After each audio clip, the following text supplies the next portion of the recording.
Damn, it's kind of nice being out on a farm. Standing out here by a couple of barns. And standing out in a field of grass really brings back memories of getting my ass kicked after class in the schoolyard in the back, but that's just the past. But speaking of that, fuck D'Angelo Bailey. That's my high school bully, yo. I should get gully and go kick his ass and throw him in a locker and then slaughter his daughter. I should calm down by the water. Being by the lake makes me calm. It's kind of like nothing's going on. I could sit here all day long and just go on and on. Like a whack MGK song. Or a court battle with my mom. Hey, get off my property! How about asking properly? How about you make a good record? Music to be murdered by was trash. Well, what the fuck did you just say? I didn't mean that. Yo, Paul, is the room in the basement beside Dr. Dre? I have a body to hide.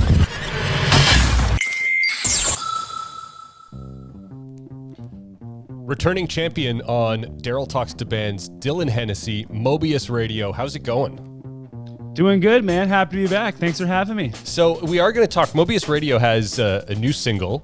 You just put the video out a little while ago. Is this the second single? It's the fourth, I think. The fourth. Okay, I was going to say we're hitting about 50% podcast per single. Right. With Mobius there Radio. You go. That sounds good, yeah. All right, but you guys, you do put out quality. You do put out something interesting every time you come. So I guess it's quality over quantity, which is never a bad thing. However, you are going to see more quantity this year than you did last, so. Okay, well, that's good. Yeah, you're not going to be waiting too much longer until you put out something new, so. You've been doing too much skateboarding, maybe. Maybe a little bit. That's definitely true. I've seen a lot of your skate videos, though. You're getting, like, okay, so as someone who skated and then took a lot of time off. We're already getting into the skateboarding, eh? Oh, get ready. Me and Daryl are about to nerd out here. Yeah, here we go. As someone who took some time off and then tried to get back into it, it was about 10 years ago. I was more like in my early 30s. Okay. And the tricks, so many were gone. Everything was gone. It's like I had to learn how to do a kickflip again. I had to learn how to do, like, basic things over again. And then totally. I realized I didn't like bouncing my body off concrete. So then I'm like, okay, right. I'll cruise. I'll just cruise. Right. But you're killing it. Yeah, thanks, man. It's so nice. We had this little skate park pop up close to where I live. And, like, you know, as you get north out of the city, skate parks become more frequent, but they're much smaller. Like, they're park installations, basically. Like, the city will go and get, like, a revamped park in some area in a community. And part of that plan will include a tiny skate park installation. Right. And so there's one of those like 3 minutes from where I live, and it's been awesome. There's a lot of people that come there. I mean, like, not too many people, but a core group of good locals, and really just pushed me to get better at it again, which was cool. Last year I was like out on injury entirely. I couldn't skateboard for a couple of years. Well, that's what happens with skateboarding though, right? Is like, was it from skateboarding? It was, I just think, from accumulation of age, because it wasn't an injury. I just woke up one day and my knee sucked. Like, and I went to physio and they're like, yeah, your knees, they suck. Yeah. So they gave me stretches. I was too busy. I wasn't following through on them. And as a result, I didn't skate for a long time until eventually quarantine came back. And I was like, okay, day one, I'm committing to doing like a half hour to an hour of daily stretches.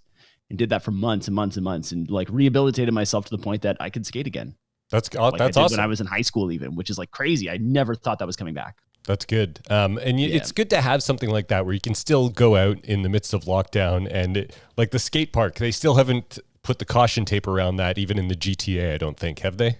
No, but the benches have a sign on it that says closed, and you know they tried, but no one comes by to monitor or anything. So it's like, you know, well, that's for me. It's more just like, as long as everyone there is maintaining distance and like just being smart about it and not being idiots, then we should keep doing it, because it's great for your physical and mental health. Yeah, it's awesome. The clips that you've posted, it doesn't look like there's anybody around. Like it looks like you've set up your camera on just like a little tripod or something, and you're filming yourself.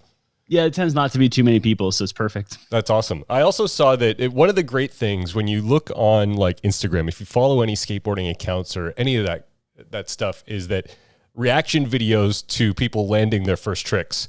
And you posted one yesterday of your brother. It was his first kickflip ever? It was his first kickflip ever. Yeah, he had been going for it for like a year. He got into it because, you know, not only I skate, but his best friend is, you know, me and him actually play games of skate against each other all the time. He's like really good, especially for his age. Yeah, for those who don't skate, that's like horse, but with skateboard tricks. Right, exactly. Yeah.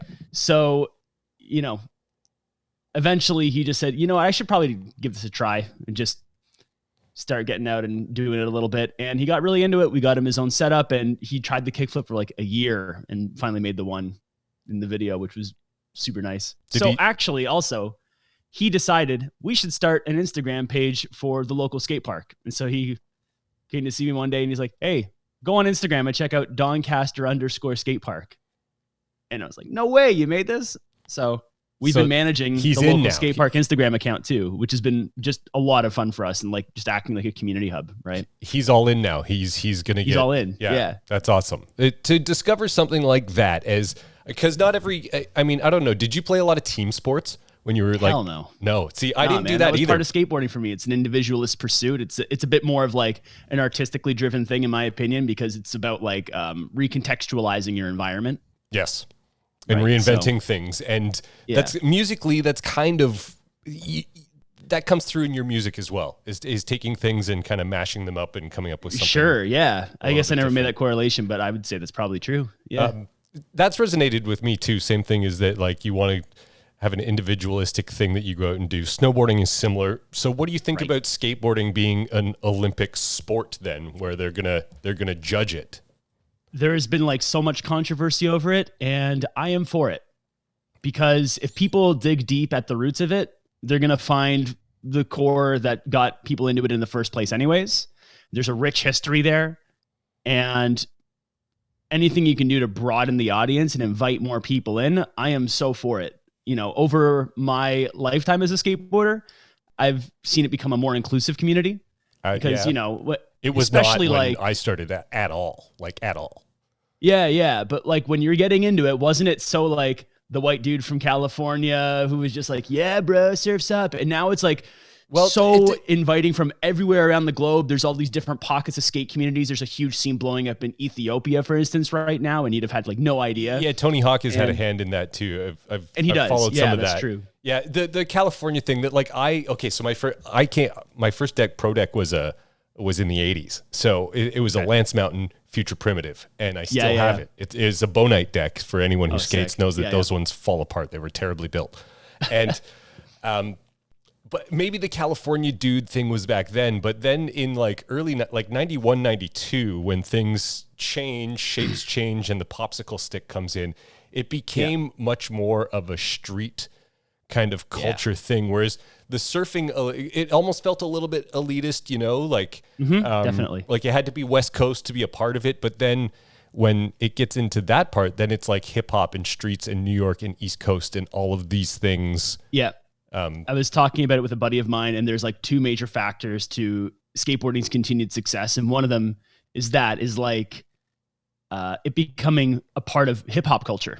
I think that's part of why we still see skateboarding around so much right now. And the other one is like we were just saying before, it's become much more of a multicultural thing where you see all over the planet there are skate scenes now.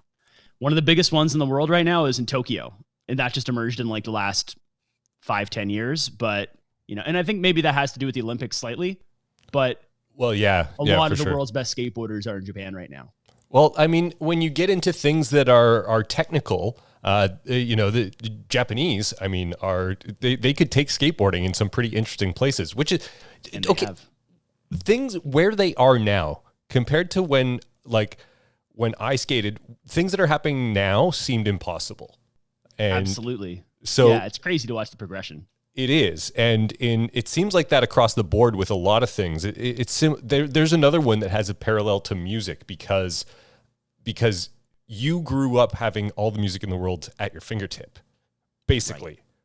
Right. It was right on the front end of that. That's right. Yeah, it was like 9 or 10 when Napster showed up. So it's like the online poker players who have been playing for a couple of years, but have seen more hands than the old grizzly veteran that sat in smoky rooms for years and stuff like that, right? Yeah. You just have the ability to process so much more information of things that came before. So skateboarding to me, like the whole idea that everything is like flip in, flip out of is like, otherwise don't bother. It to me is just like this is a sport that has passed me by light years now. I'm I'm an enthusiast and a cruiser. Right. The end. And it's like it's an Instagram game, right? That's where that all came up, is like, you know, when I was growing up skateboarding and when you were as well, you were talking about Future Primitive and how like the videos that companies were releasing as like a VHS or a DVD was product, everything.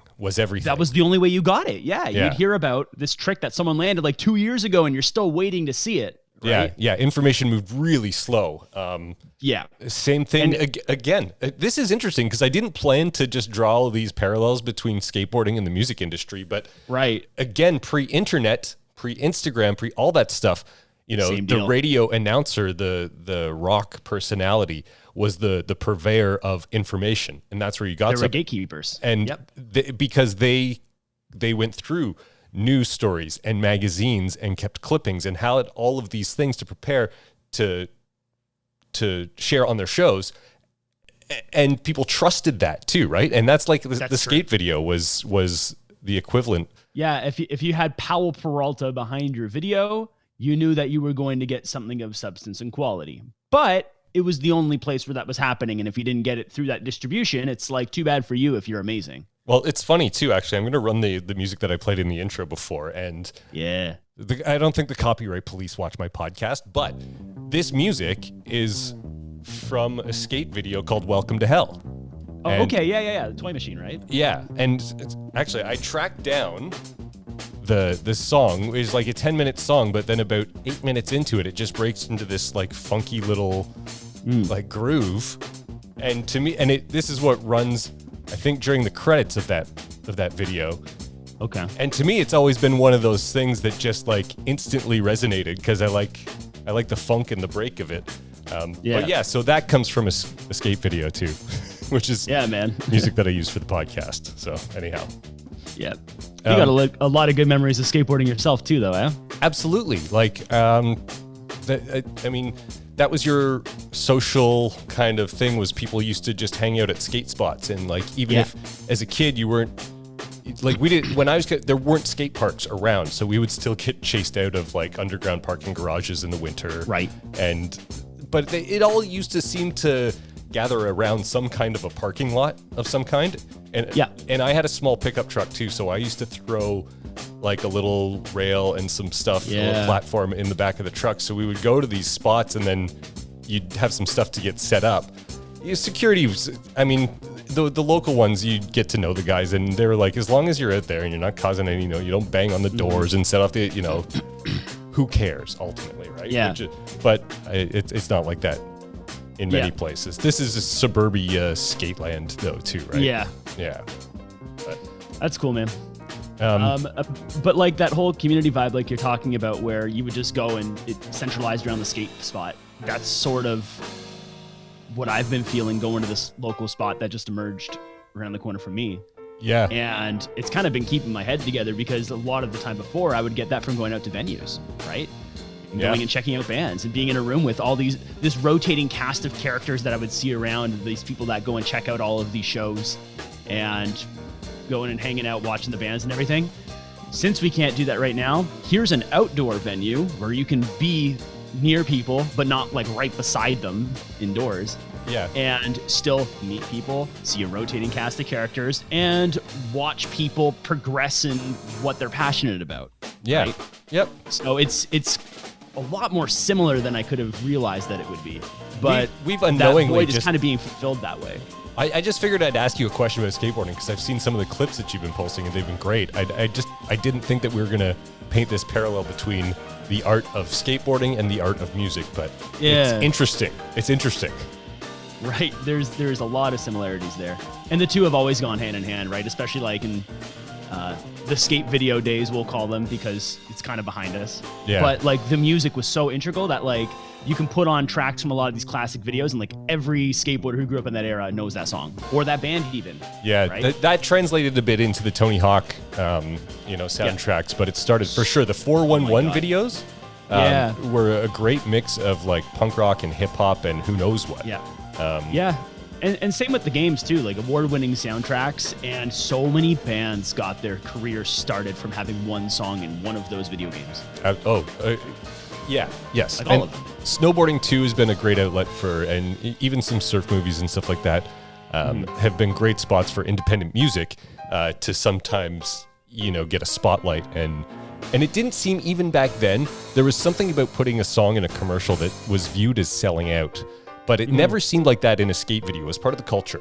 But now, it's a goal of bands to try to get something. It's not viewed that way, which it shouldn't be, because if you're able to get your art to go further, I think that's one of the goals. Some people say, "Oh no, it's not about that. It's just," but like honestly, it is. And so I think it's cool that is kind of flipped around as well. It's very true. Yeah. Another thing that you've been doing is Eminem videos. Where did this all start? Where did that all start? I guess really the place that it all started was karaoke like 7 years ago, where I did the real Slim Shady there and was like, the one Eminem song that the karaoke guy has. Yeah, and I'm like, man, I got to figure out how to do a looping arrangement of this, and I did, and played that like hundreds of times across a whole bunch of different stages over the past several years, but never really learned any other Eminem material.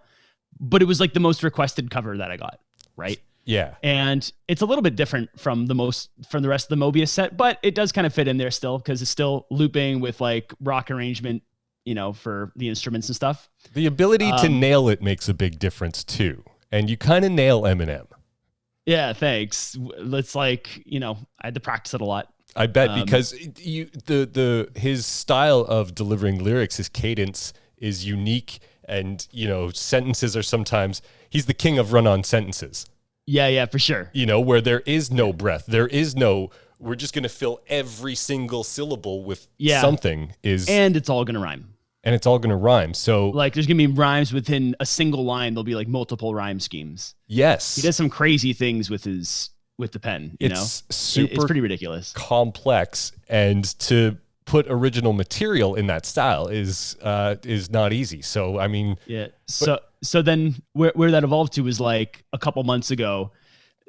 I'm not the only guy who does Eminem related skits. Well, sure, right? Yeah. There's this one guy particularly that I caught wind of named Lil Windex, who's in his own right quite a good rapper. Okay, and he started doing a similar something. Thing. Enough with the Lils. Yeah, I know. Yeah.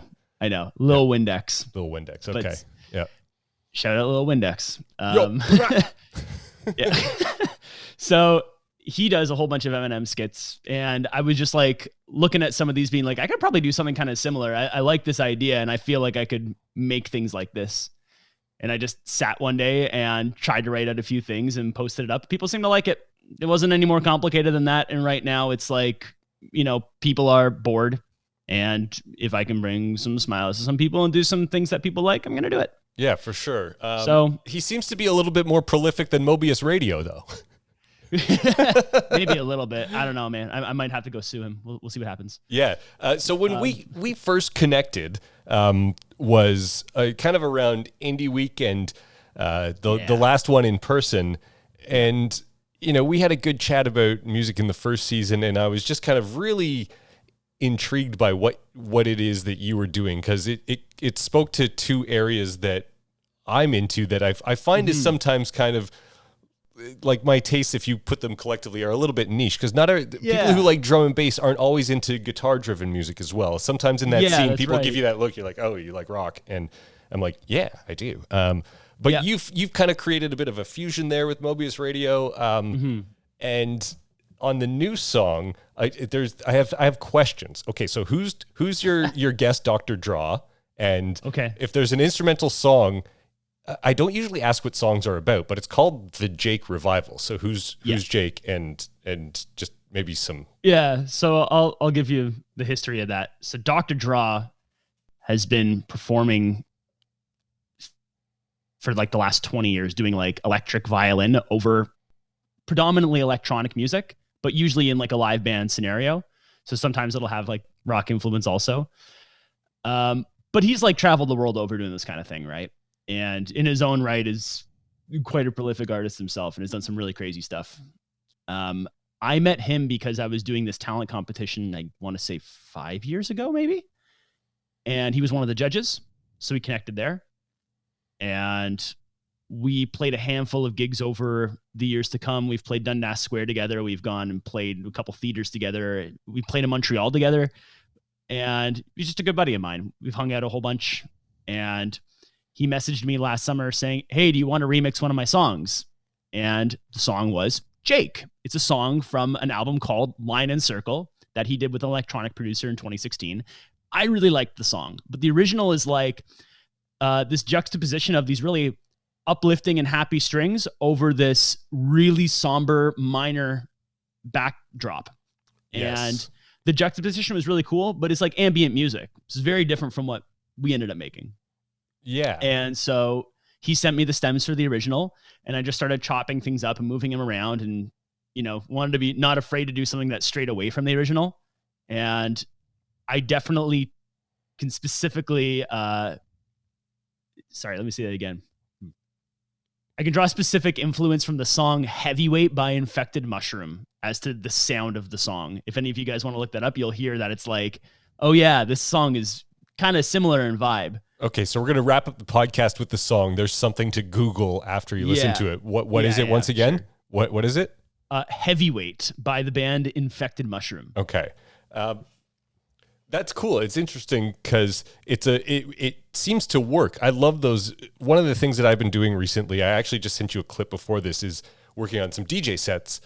And cause I had Craig G on the podcast a couple episodes. He has been doing this Revolution Radio thing, which broadcasts 24/7 on Twitch, and then he has live DJs come in and do sets once in a while. So I did one on Friday night, and I'm trying to find these jarring kind of transitions where you can jump from genre and make these broad leaps, but ones that actually work, you know, because sometimes you think, oh, this is going to work great, and then you try it and you're like, that doesn't really, it doesn't. I've done that before. It doesn't hit the way, but then the unexpected ones, you're like, oh my God, that's amazing. Why does that work?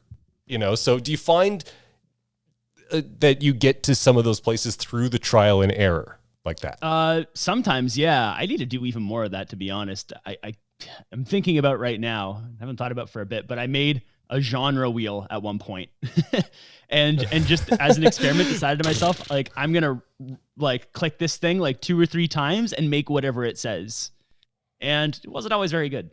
Well, you know what? That could be an interesting like video challenge or something like that. That was the idea, yeah. And I made this beat and the 2 things that came up were I think it was goth hip hop. There you go. Yeah, it wasn't great, but I tried, and like there was something made there. It was just like weird. Well, but then sometimes you'll hit upon something that's like, oh, this is sick, right? Here's the thing that I know from working in the radio business is when you look at that bit that Jimmy Fallon does, where he has a guest and they spin the wheel essentially of song and genre. Yeah. None of that is random, you know. Like they totally plan it's going to land on "Hit Me Baby One More Time" in a polka style. You know, because the person has to be, whoever the guest is that does it ends up nailing the impression. So not everyone's got those impressions in their back pocket. So if you wanted to manufacture that drama a little bit, which is one of the things you'll hear in the industry, is some manufactured drama. Right. Which is another word for bullshit. But I mean, if you've got a great one, you could pretend that it comes up as random. Sure. Like drum and bass and rock. Whoa. Who would have thought? Yeah. Who would have thought? There are some tunes in that world, though, that come with a pretty heavy kind of sound. I mean, I got into a little bit of this on a podcast with Marcus, a legendary drum and bass DJ, jungle DJ in Toronto. And he said he's like, because he likes soul and vibe and everything. And I get that. But again, for me, from someone who came from a rock background, some of that like heavy, you know, kind of like really jarring music to me is just got a cool sound to it. So yeah, for me, it's like both of them kind of make you headbang a little bit, right? They're both like intense with like a lot of energy. So. I've always kind of thought as drum and bass like the punk rock of electronic music too, because it's kind of it's niche. It's kind of doing its own thing in its own little world underneath the like the EDM monster mainstream thing that is the norm right now. And it's been very DIY. It's about, you know, doing all the things kind of yourself, and it's got that hooliganism element to it a bit too. Yeah. So I've always kind of made that connection between the two. I don't know if anyone else views it that way, but yeah, I can certainly see it that way. There's a few artists also that do those types of genre mashups. So I mentioned Infected Mushroom before. Yeah. They do psytrance and like with a full rock band behind them when they play live. And it sounds fantastic like that. Like you could have never thought that 4 to the floor thumping bass drum would have sounded so full and dynamic, right? Yeah. And the other one I'd encourage people to check out is Cell Dweller, who's like a one-man production machine who has some of the most incredible electronic rock fusion you could ever hear in your life. It's pretty remarkable. I'm going to send you some after, actually. Yeah. If you haven't heard him. There's some rabbit holes that I would love to go down because, again, it's like finding those mixes or things that work well together that are unexpected. Finding new music that is like, oh, listen to this. Like I haven't heard this before. And so one of my hopes for Mobius Radio is to kind of make a little bit of a genre hodgepodge, but that sort of all works within itself in the context it builds for the music. So yeah, all right. So let's get to the tune. I really dig it. Is Mobius Radio just going to be a singles project? Like here's a while. Here's our for thing a while, with but the video. Ultimately there'll be compilations. Okay, during these times to do it with a video just kind of makes sense, I guess, and it works like that too, right? To have, instead of releasing albums, I think releasing just songs and making a big push around a single song is there's probably a good strategy or something in there, I think. Yeah, so this is just the approach that I want to take for this year, I think, is just release singles. Fair enough. Try to, get something hype going every 4 to 6 weeks would be the ideal. I already know what's coming next. It's going to be a live track. But yeah, I think doing singles is a good thing to be doing right now anyways. It gives you more chances just to engage with people. It's the other thing too. Well, there's a lot and then ultimately I'll probably backtrack and recategorize all the stuff on Spotify when the amount of material is there that I think it makes sense to do it with. Well, then, yeah, that would make sense. Like, okay, here's a collection of things we've done that you can have in one place. And, it's like in a perfect world, I release all these singles. And then by the time that live shows come back, now I can sell it all as a compilation on an EP. Right. Yeah. And I think I already kind of know what songs will belong together on those things. And there's a lot of unreleased material at the moment. Also, a lot of 2020 was getting like 70% of a lot of productions done. So I could sort of pick out like, okay, which ones do I want to go finish now for 2021? This is something I think you said in the first one too, you start a ton of projects and you got to kind of pick and choose and see which ones you're going to finish, that's right. Yeah. And like, it's starting to happen now, which is great. I mean, the Jake Revival was a much bigger one because we also had the video for it. Yeah. Which I'm really glad that we did. I don't think all of them are going to. I think it's key, right? I think in these times you got to, like, the video helps. It does. It's just logistics are a nightmare right now, which is part of the whole thing with Mobius Radio is like we rebranded so that we could go play live under a new name because it was like with me and Alex playing live, that was the bread and butter. That was the reason for the rebrand. And then immediately it didn't happen. So we're just trying to navigate through that. And part of it is like the videos are difficult to do too. Right? I launched a traveling music talk show in February of 2020 where I was going to be... Yeah, bro, come on. I think I was the first person that you had on where you had to give like some COVID notice at the beginning to say, now guys, we did this before COVID. Yeah, that's right. We did, because that was the first trip. I made one trip to Toronto. I was planning to do more and interview bands here in green rooms and stuff like that. And then, I mean, like everything, the content just ended up on Zoom. And, one day we'll get back to the original vision of the podcast. But I just, one day, 2022, we'll see, maybe season 3. Right. I think there's going to be some local things and regional things that kind of happen before that, especially, an outdoor, like probably like I went to Voodoo Rock Fest, which was a socially distanced festival on 25 acres with 100 people. So cool. That happened. It was really cool. It was fun. It was so just, good for you to be able to watch a band in a field with a beer in your hand. There was something about that to me that was just like, I needed that, So hopefully, and I did a podcast there. So, we're looking, if it happens again, it all depends on what what Dougie says the folks can do, you know? Right. It's that game. You know how it goes. So I do. Yeah, I don't want to get into more on that on the podcast, but no, this is a politics podcast. God damn it, and we're sticking by. Yeah, it gets sucked into that. We'll start yelling at each other and sounds good. Get nowhere. Go crack open a beer for that. There you go. I kind of missed the opportunity last year to go watch any of these outdoor shows. I'm not going to make that mistake this year. Yeah, if there's something happening, let's be smart. Let's use logic and do what we can do. You know, this year too, I want to figure out how, but even just to do some acoustic shows privately for people would be awesome.